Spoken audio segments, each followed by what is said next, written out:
Oh my god. W- Where do I start? Well, I think that's the best spot for me to actually begin this live stream discussion. Where exactly do I start with this? Because I want to let y'all know, going completely off script here, with nothing set in stone on what I did. Because for the past few streams I've been doing, I normally have some bullet points written down and whatnot on how I'm going to tackle my thoughts. I'm going straight and raw with this one. I'll be frank. I'm going to be super, super raw on this particular discussion video. Even though, for the most part, the past streams have been like that, there has been a clear case of notes that I've taken throughout each of the streams on what needs to be tackled. But this one, I'm like, I'm going straight in with nothing in mind, except for a few things. So I'll say this: like what the past streams have been, first half of this will be dedicated to anime only. So nothing regarding post volume 32. Everything post volume 32 will be saved for, the heavy, in depth manga spoiler section, which, judging by this stream and given how much thoughts I'm going to actually share on this final episode of part two, honestly speaking, the stream shouldn't last for more than maybe an hour max, maybe. And I'm only estimating here. But we're already 2 minutes in and I'm barely getting my thoughts uh together. They're so incoherent. I I already know where I'm alluding to that with this. But um first of all, hey guys, what's going on? Lucky G7. It's back again to give you guys another Attack on Titan final season part 2 live stream discussion. The very last one of the anime. Very last one of the anime. Final episode of part 2. It's crazy. Honestly crazy. Almost so crazy that we're not exactly finished yet. That again, lost for words. I'm at a super, super big loss for words with this. But let me just say that this episode, without a shadow of a doubt, I'm gonna just give. Normally, I save the rating for the end. I'm gonna just go and say it right now.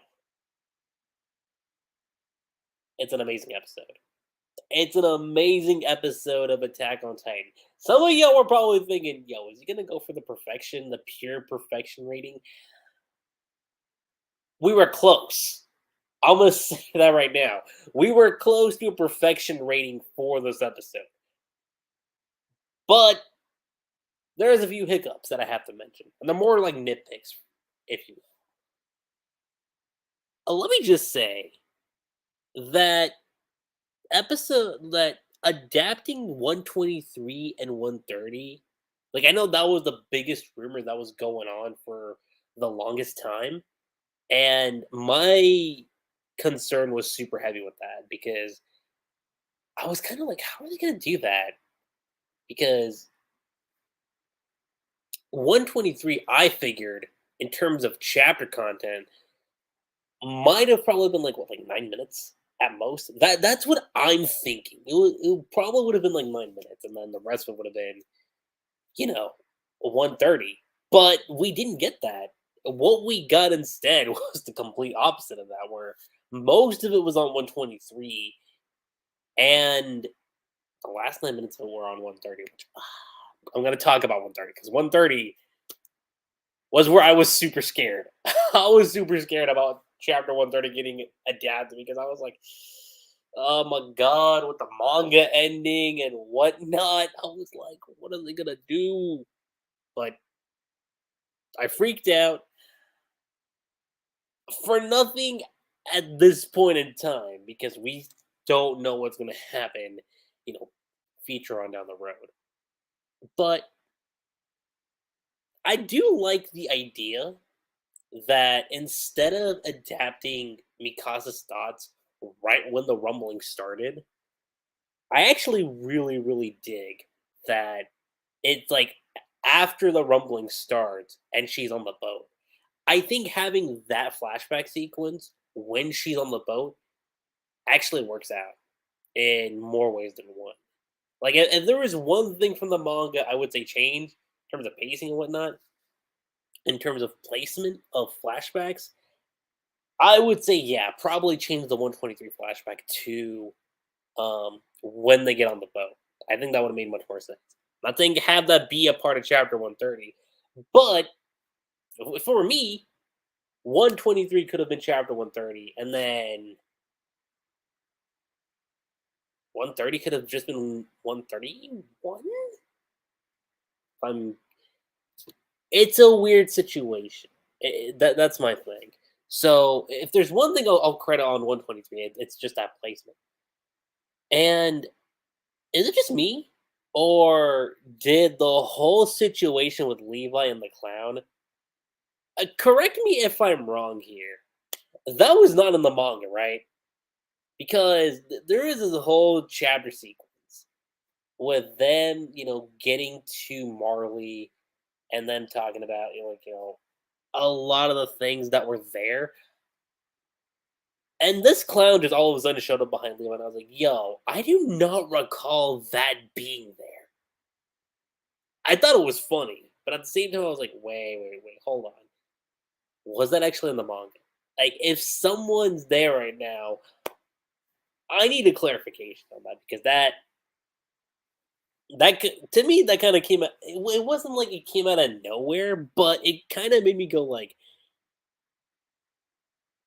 hold on, I'm gonna actually look into this because now this is that clown for whatever reason just has been on my mind ever since I watched the episode. So we're gonna actually look into this.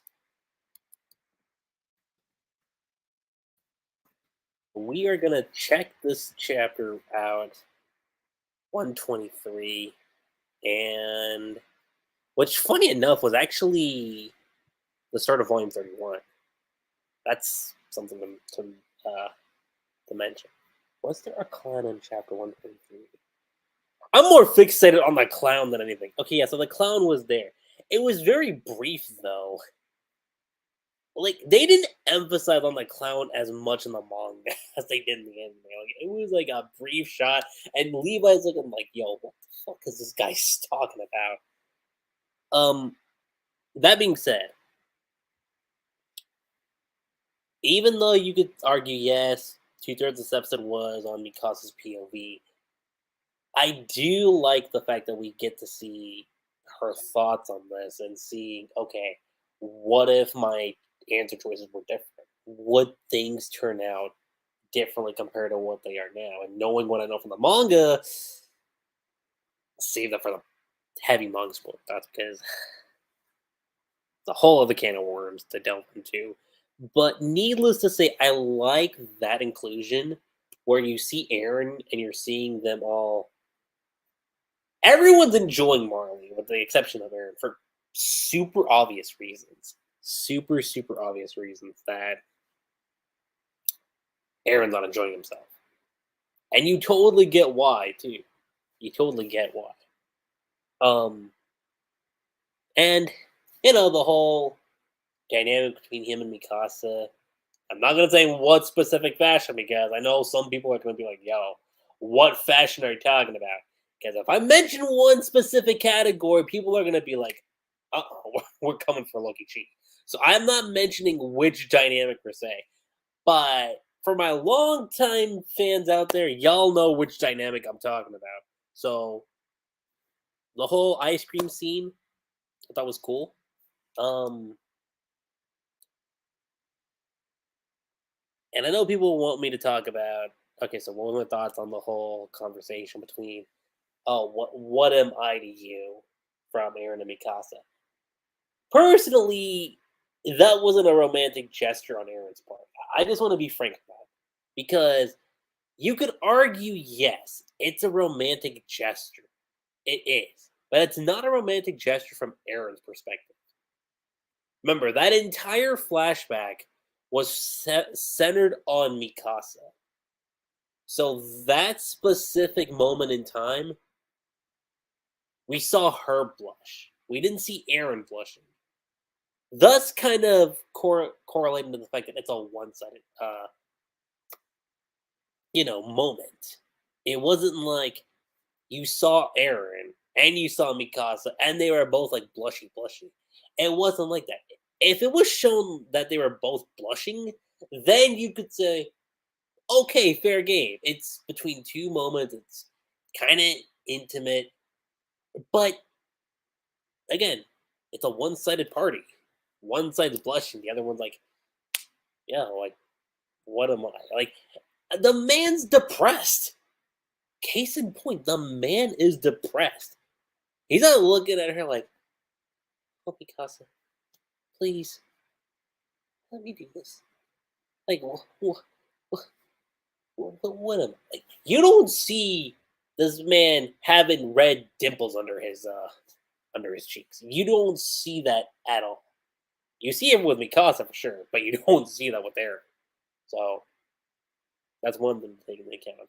Although I did notice that they threw in, the red cheeks when Aaron started drinking, which personally I think is kind of funny. Personally, I think that's kind of funny. It is a little weird because in the manga, I remember reading that and I was like, okay, that wasn't there in the manga, but looking at it in the anime, it's like I don't know, the fact of Aaron blushing. I'm not going to say it's the weirdest thing in the world, but given the context of the manga and given Aaron's character, it's it's just a weird feeling in and of itself, and that's been shown more than once in anime. Like the whole thing with him wrapping the scarf around Mikasa in the first season. If you look at the manga, he doesn't blush, as far as I can recall, anyway. Actually, hold on. Let's look into that real quick because I know some people are gonna maybe point that out. But if we're to look at it, because what chapter was that? The Mikasa flashback. I want to say that was chapter 6, right? So chapter 6, we see this with Mikasa. Uh, like I said, I'm going off script here, so we're kind of going a little bit all over the place, somewhat. But I'm not diving into like the big things until further notice. Let's see here, Tatakai. Yeah, we don't see Aaron. Okay, well, okay. There's a small frame, but it's not much per se. It's like super faint, but that's it. Um, but then again, there have been other instances too. Like the only time we've seen Aaron blush is if he feels embarrassed about something, where he feels like uncomfortable. Like the whole scene where he's getting flustered because not flustered, but where he's kind of like, "Well, you guys are precious to me." Situations like that are where I'm like, okay, that makes sense for Aaron because he's like, "Yo, I don't want you guys to risk your lives for my sake," and I'll give Aaron credit where credit's due there. But again, that's not a romantic gesture because blushing can mean a lot of things. It can mean embarrassment. It can be like, oh, you're shy about, oh, you like someone, or you're kind of just like, stop teasing me with this kind of shit. That's honestly what it is. But it is interesting because given what happens when Aaron leaves that faithful day, when the Marleyans were talking about, yo, we should wipe out the Paradisians. And people want to say, oh, Aaron's completely at fault. He waited. This man waited, okay? I don't know how many times I have to stress on this. That man waited. He waited and he was patient. Okay, let's see what the outside world thinks. And what did the outside world say? Forget parody. They're gone. They don't deserve to live. They have these things called Titans. They could wipe us out. When everyone knows the people in Parody were just minding their own business. Okay? They were just minding their own business. They didn't even give two shits. And y'all sent the Colossal Titan, y'all sent the Armor Titan, the female Titan, and y'all said, no, get him out of our sight.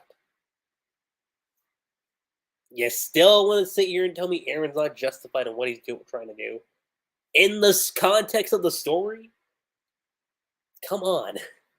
Like, it's not rocket science.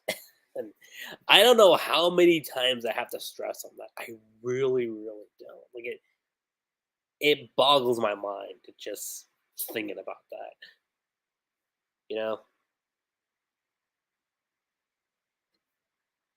But what I think is interesting, ultimately, is right when she said, after that day Eren left, you do get essentially the halfway point of the episode where you get the 130, the contents of chapter 130, which, oh my god, as great as it was seeing that content untouched, by the way, because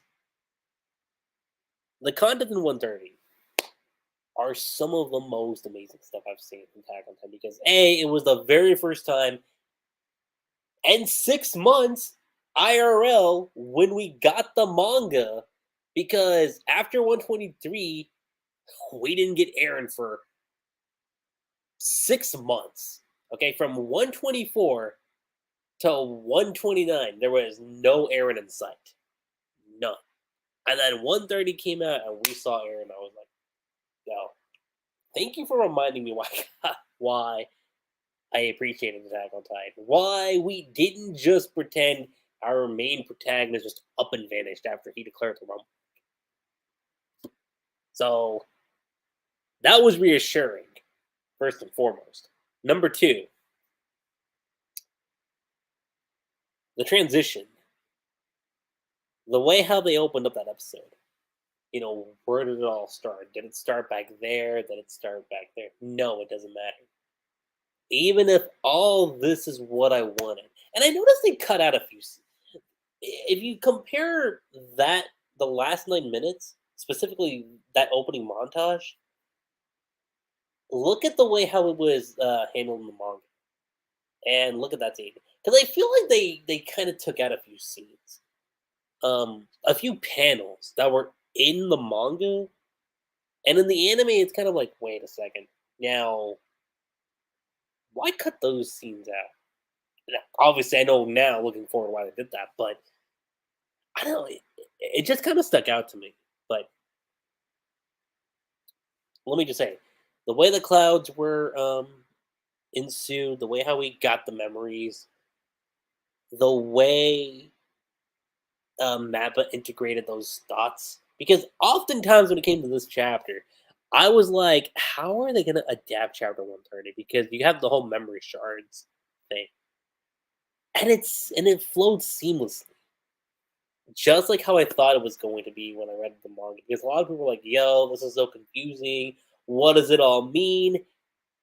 And I didn't think chapter 130 was that confusing, personally. Which, funny enough, was the chapter I came back to live reacting to Attack on Titan, because I knew, okay, we're probably going to be ending soon. And given that, I have to say,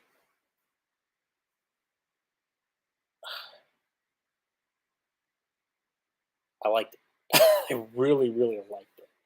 Because getting chapter 130, the way we adapted everything, from the moment where he talks to Yelena to when he's talking to Flock, when he's talking to historians, especially historian. I know a lot of people are going to bring up that conversation. It's a super, super big topic, by the way, that everyone's talking about, especially anime ones. Like, oh my god, yo, is he the dad? Is Eren Yeager the pops of the child? And I won't give the answer for obvious reasons, but if you know AoE, then possibilities there. For sure, possibilities there. I'm not gonna say who's right and who's wrong on the scenario for anime onlys, but it is something to keep in mind.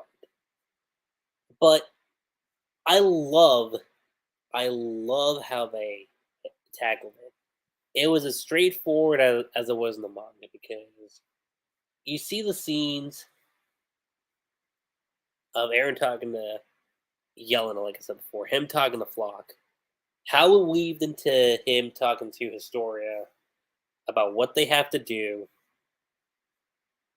and when it came to certain shots and whatnot, it went by quick. And that's the part where I want to bring up here is because as good as it was to see the contents of chapter 130, it did feel rushed. Like that's one thing I want to say. It did feel like it was going by super, super fast. And you could say, well, a lot of that was dedicated to chapter 123. And you could, and while yes, it was cool to see some stuff from chapter 123, I did feel like that did hinder on what was in chapter 130 personally. Like it just kind of goes by and you're like, whoa, whoa, whoa, hold up, slow down. Because if you read the manga, specifically chapter 130, and the way how Isayama frames the panels, the way how you see certain expressions, you didn't see those kind of expressions in this episode. Which I was a little bummed out about. I was like, oh, man, it would have been cool to see that. But that's kind of where my negatives stand on that. It's like, because you see like these little frames like with Historia, and you see like these little frames from Aaron, and those frames aren't there. And I'm like, what is like really? Huh. Because especially like when Historia's talking about like, oh, you stood up for me back then, Aaron. Everyone helped. That's enough for me. Like you see like an extreme close up of Historia with like smiling and whatnot. And you don't get that focus in the anime at all. It's like, huh, okay. That's weird. Even Aaron's stuff too. Actually, no. I take that back. You don't see an extreme close-up shot of Aaron, but you do see his reaction. Now, I will say in the manga, when you look at some of these shots, you could say he is definitely pissed, and he is pissed in the anime too.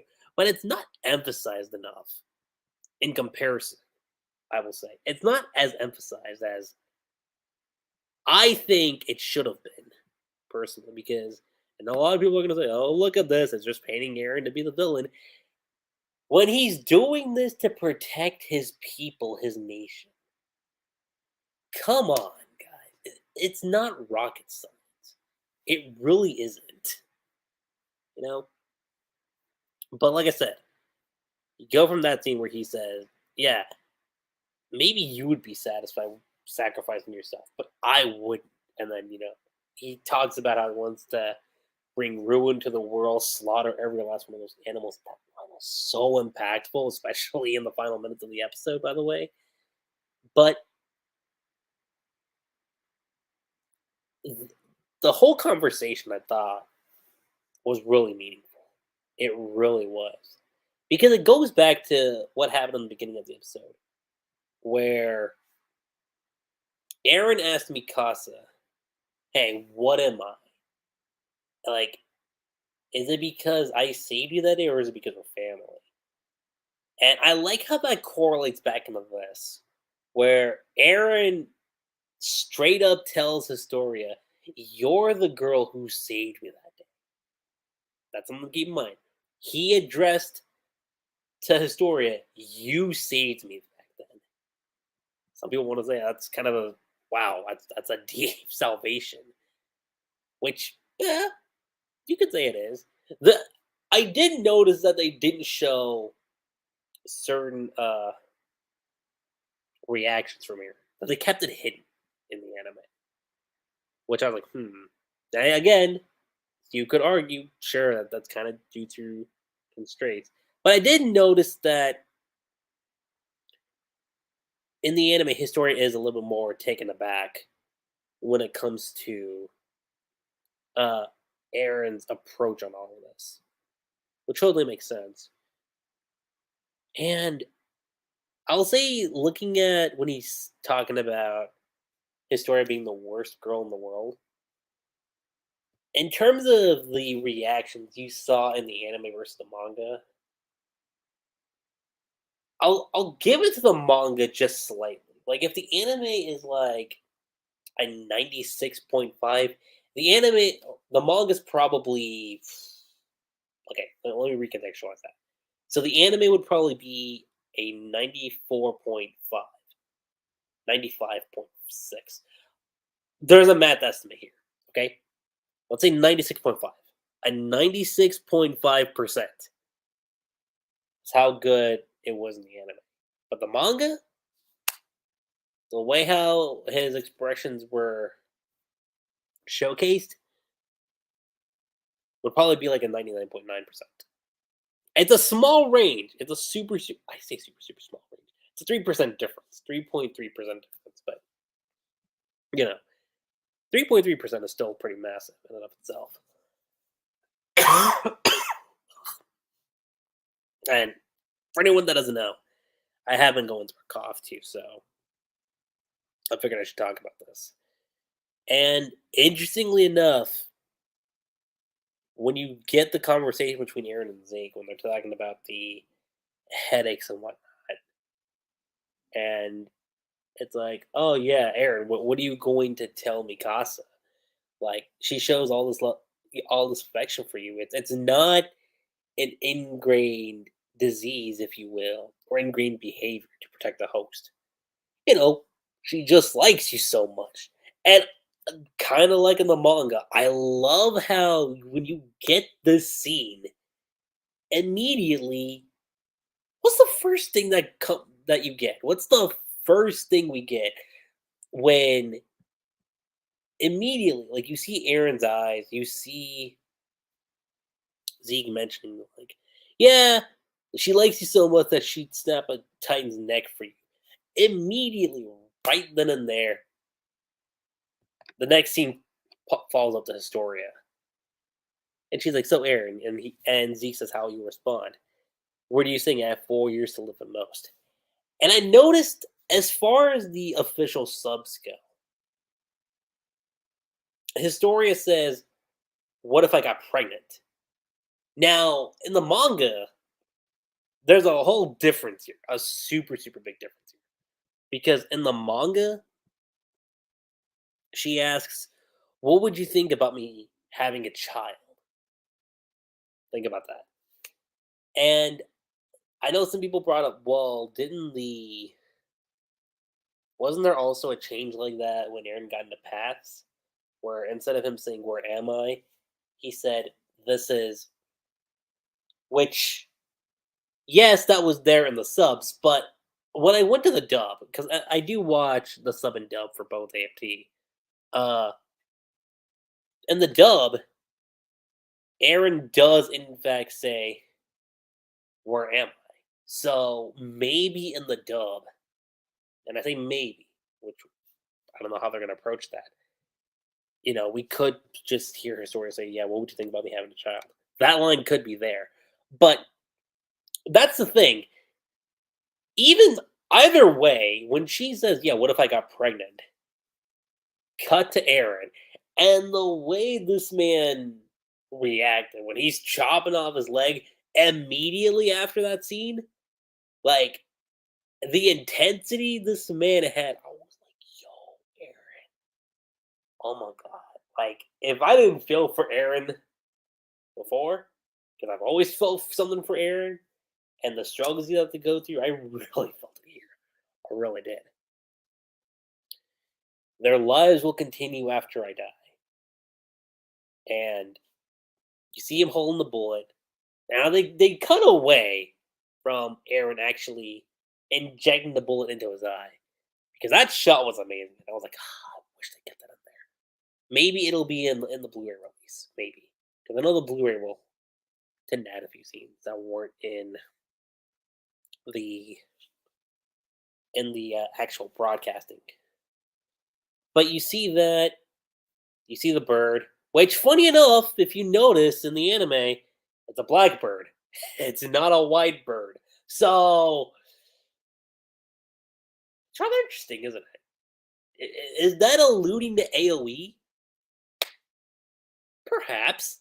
Perhaps it could be.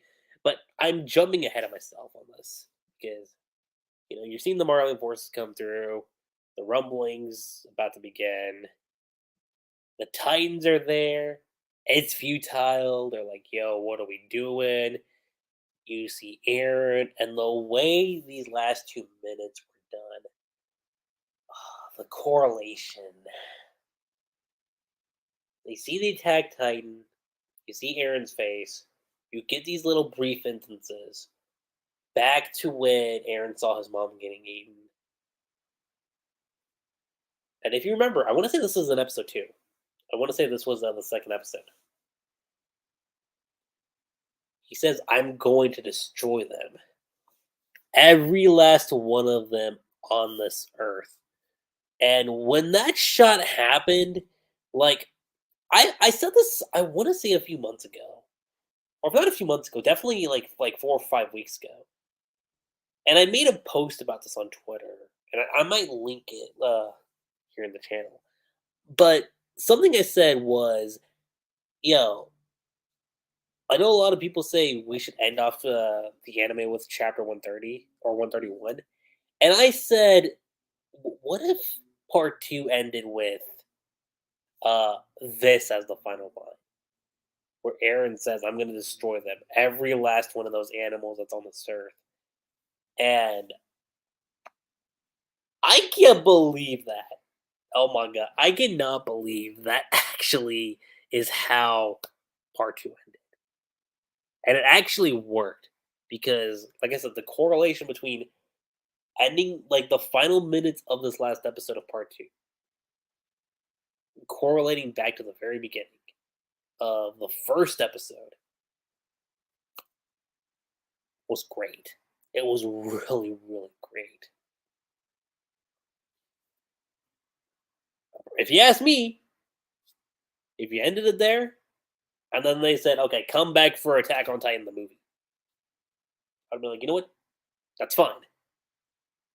But what do we get? We get the announcement for part 3, which is where I think we should talk about the heavy, heavy manga spoiler stuff. And if there are any anime onlys here, if you guys are still here, if y'all want to hear my brief thoughts on part 3 without going into specifics, keep in mind we only have 9 chapters left to adapt. Okay? We've tackled chapter 130 in this final episode of part 2. And that covers up to the last chapter of volume 32. So there's only 2 volumes left to adapt. And if you ask me, those 2 volumes, more so the last volume than volume 33, because volume 33, I think you can do a lot. But the final volume, though, I'd give it 3 episodes. At least. Like, unless they pull something that completely diverges from the original material, then I don't know. But that'll be my thoughts from the perspective of an anime only.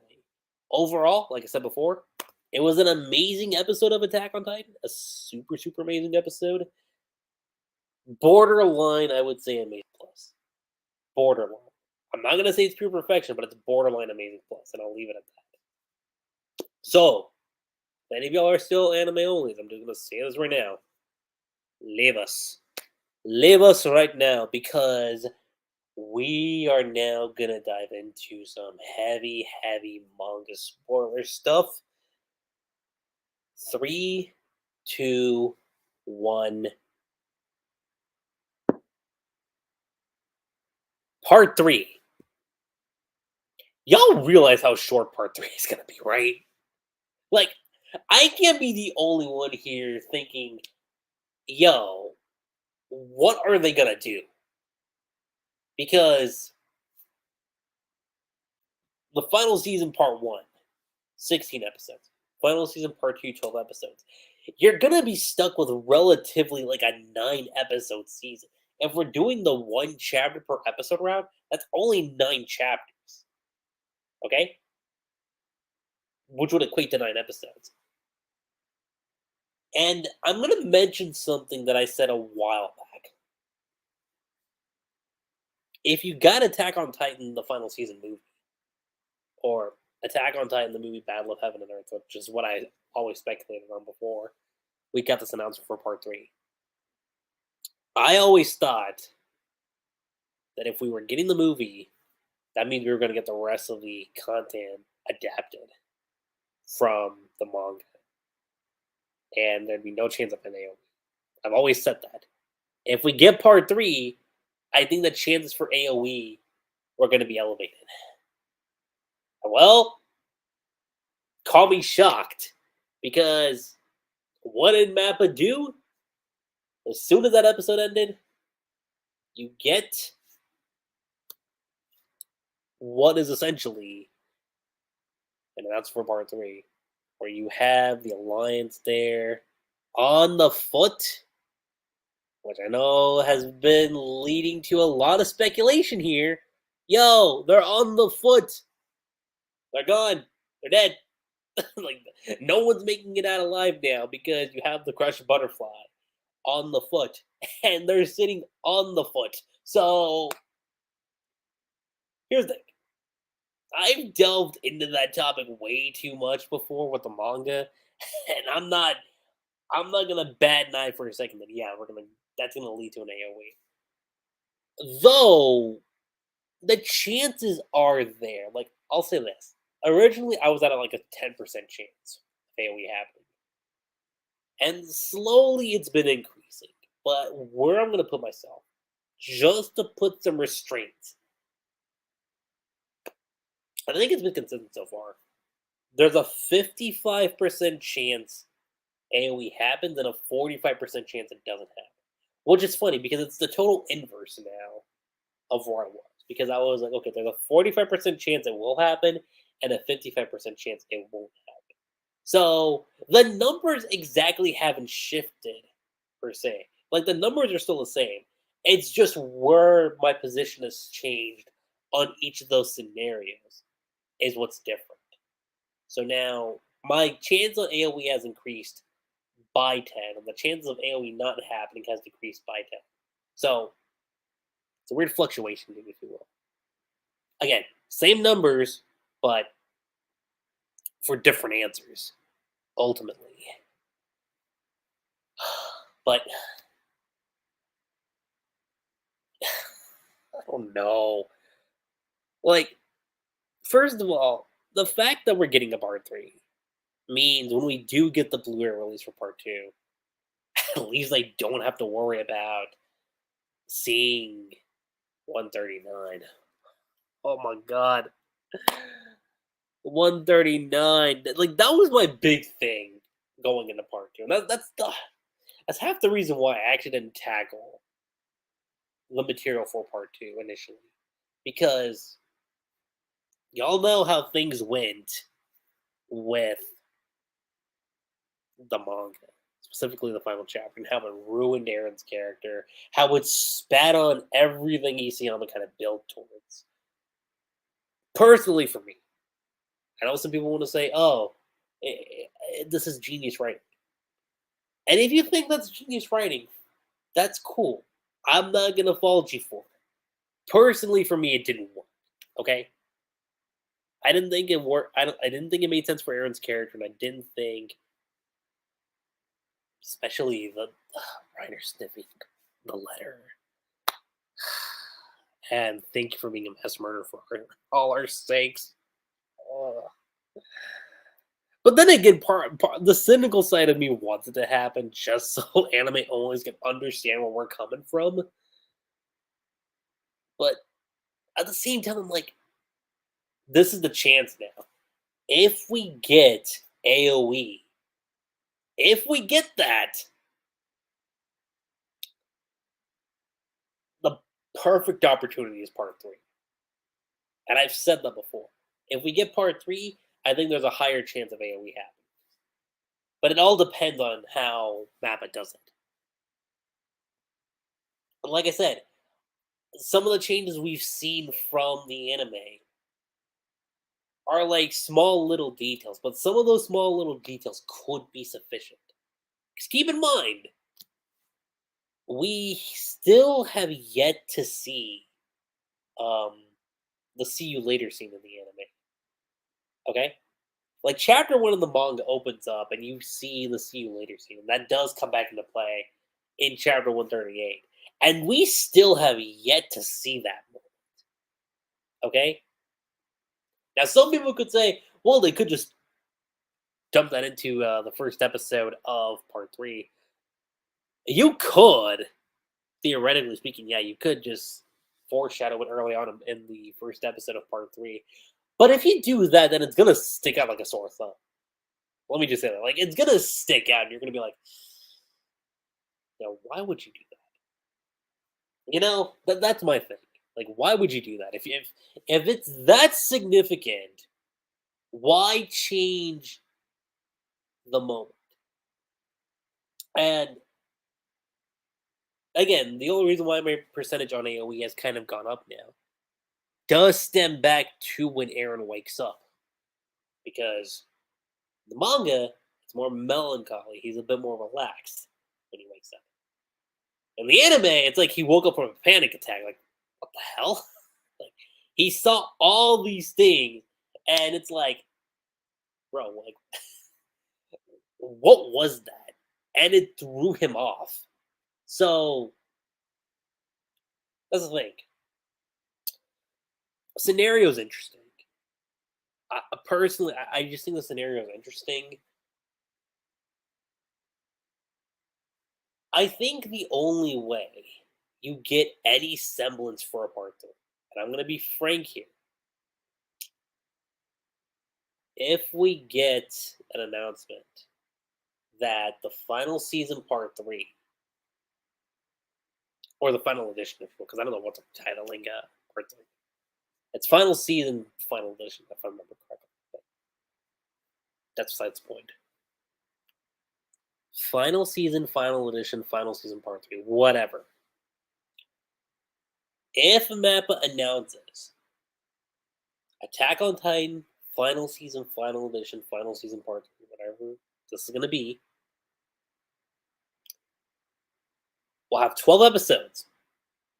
If they say it's 12 episodes, that 55% chance of AoE happening is going to jump to 60. I'm going to just say that right now. That is going to be a huge, huge. Okay, let's not say 55, or let's not say 60%. It'll jump from 55 to 70. Because think about it. You have 9 chapters, and there's 12, and if you do 12 episodes, it's like, yo, dog, like 4 of those chapters are just fights. They're just battle scenes. You could cover all that in an episode, or not all that, like 2 episodes max. Like, case in point. Let me bring up another example. The final fight between Naruto and Sasuke in Shippuden, in the manga that was like, I want to say 4 chapters, right? They squeezed that into 2 episodes in Shippuden. And I'll say this: those 2 episodes were great to watch in the anime, especially the Kiri. Like, I'm so glad they brought that back in. It's a tangent for me to bring that up, but that's the thing. The only way I think this could work is they extend out the final battle. Because let's be fair, that final battle was a joke. Let's be real here. The final battle between the Alliance and the Founding Titan was a joke. And given all the fights we've seen, all the fights, okay, the battle to retake Walmart, the battle of Trost, the female Titan, all these fights have had something of consequence, something of stake, okay? We've had things like that. But Come on. You mean to tell me fights like that with those consequences, we didn't get that at all in the final fight? That's a joke.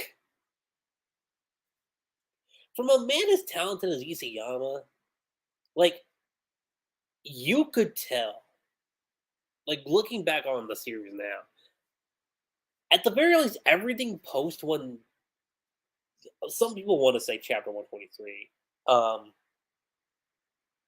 You could even say chapter 122. I think it's you could make the stronger argument. Yeah, I could say is 122, 123. The only other closest bet I could think of is 130. The very least after 130, like it's ridiculous with what happened. So unless they, you know, flesh out a few moments, then I think it could go some. I really do. But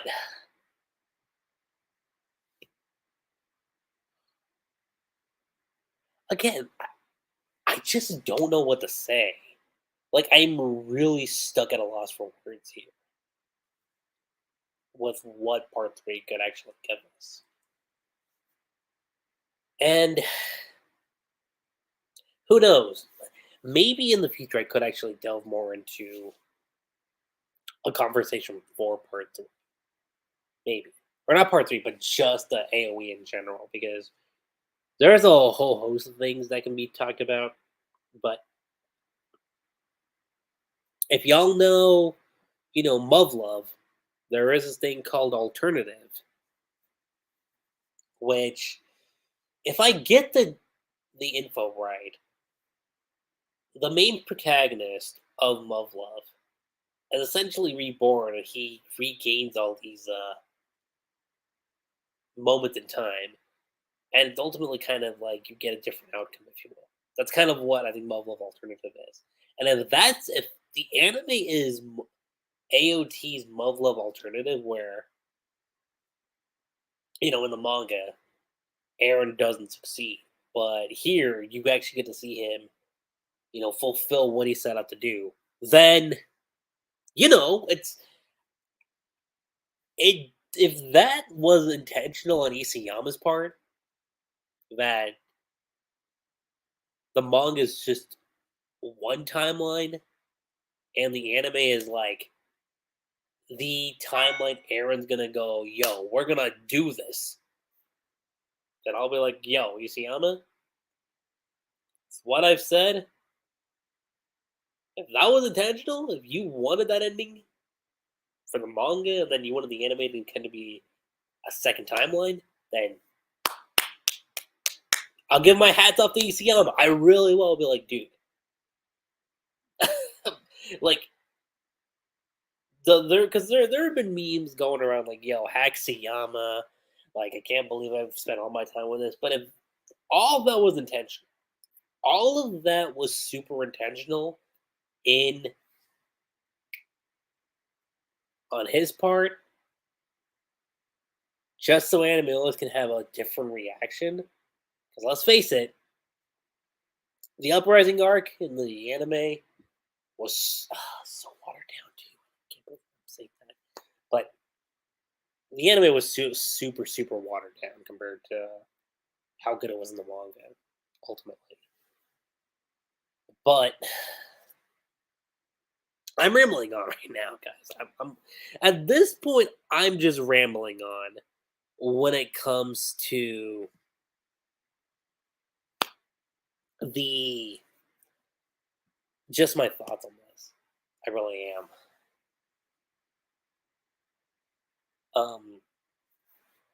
Needless to say, I'm curious what map is going to do, and I'll say this: regardless of what happens with part three, I'm curious. I'm going to be super curious about the OP and the ED song because oh my god, my perspective has shifted so much on rumbling. Because initially when I heard the rumbling OP, I wasn't vibing to it at first. Well, let me be specific here. I wasn't vibing to it, and now I'm like, dude, rumbling is really, really cool. It's like it's so catchy to listen to, and I was kind of bummed out we didn't hear it in the beginning. I was like, really? Like it's final episode. We're not gonna get the rumbling OP. That's huh. Though I did notice that the final episode didn't actually end off with the ED song either. It's saying a lot. It is saying a lot. Do I think the OP we're gonna get for part three will outshine Rumbling? I doubt it. I I have my doubts. I don't think it'll outshine Rumbling, and I don't think it'll outshine my War either. I really don't. But OP2 and OP1 for the final season have I think are pretty spot on. In my personal opinion. I think they're both pretty spot on. I personally prefer the visuals a whole lot more in OP2 though. And it's so fitting because it's so Aaron centric, you know? But ultimately, guys, I think that's pretty much it just on my thoughts when it comes to, Attack on Titan, the final season, part two, episode 87. 87 as a whole, but I think in terms of like the actual final season, just this season alone, what would this be like? Episode 28? Yeah, episode 28. And wow, I just noticed we got a couple comments here. I'm sorry that I haven't focused my attention on you guys, but let's hear. LFXJ 212 writes, Haley Part 3, we what? Uh, like I said, when this whole AoE thing started off for me in the beginning of part two, I was at a 10%. And now that's shifted for me, so we'll see. I said the same thing. It it was rushed. Yeah, it regarding chapter 130, yeah, it was significantly rushed. Like the way how it was paced, I was like, really? Like, huh? Like got it? We're doing that? But you know, that being said, you guys, I think that's it. I think at this point, like I said, I've just been rambling on now when it comes to the final season, part two. How do I view part two as a whole right now compared to part one? Part one, I think, slightly edges over part two. Slightly. And I do mean that a lot because part one was incredible. Like, I love the final season part one. And the final season part two, the first 5 episodes were spectacular. Okay? And I'm not saying that the other episodes we got after, at the very least, after episode six, okay? After episode six of the final season part two, you did kind of notice things kind of shift a certain direction. It's kind of just like, especially chapter 126. Ugh. Like that was one part of the season I wasn't looking forward to, and for right reasons. I'm glad my suspicions were correct about that. But chapter 128 and 129, for the most part, I think were good for what we were given. The campfire scene I thought was decent too, but overall rating. Let's just say this right now. Part one, amazing plus. Part two, let's give it great plus. Maybe edging over amazing. I say maybe, but I'm gonna overall just say part two as a whole is great plus, and that's okay. Great plus, arguably amazing. Now, if we're bringing the manga side of things, that's gonna diminish to just good plus for obvious reasons, unless AOE. That's something. Unless AOE is a thing, and I'm not gonna put a whole. Again, if we were at a casino and I was putting my chips down for AOE. Okay, if I had a stack of chips, okay, you had the $100 chips, the $50 chips, the $10 chips, or $2 chips. Probably put $2 down for AOE. That's it. Just that's it. Just $2. That's it. So aside from that, you guys, that's pretty much it when it comes to my thoughts on Attack on Titan: The Final Season Part Two. It's crazy to think that now we're going to be getting a final season part three. S- Thinking about that stuff just kind of blows my mind. But I still had a lot of fun talking about this. I really do. And who knows? Maybe I could do another live stream discussion video very similar to this, but just with maybe with some of the peeps I could find that are super into AOE, and then get their thoughts on why I think it'll happen. If y'all want that kind of video, I'll deliver it. I just gotta think of a time and place to really think about it. But yeah, aside from that, you guys, that's pretty much all I gotta say. I'm Lucky G7. Don't just forget to subscribe to my channel for more AOT content, because given my thoughts on part three, it's like, is he gonna watch it? Is he not gonna watch it? I'll say this. Depends on the episode count. It depends on the episode count. I'll say that. It's all dependent on the episode count. And until then, you guys, that's all I gotta say. I'm Lucky7. Don't forget to subscribe to my channel for more Attack on Titan content, like I said before. And I will catch you guys next time. Until we eliminate all of them off the face of this earth. Peace.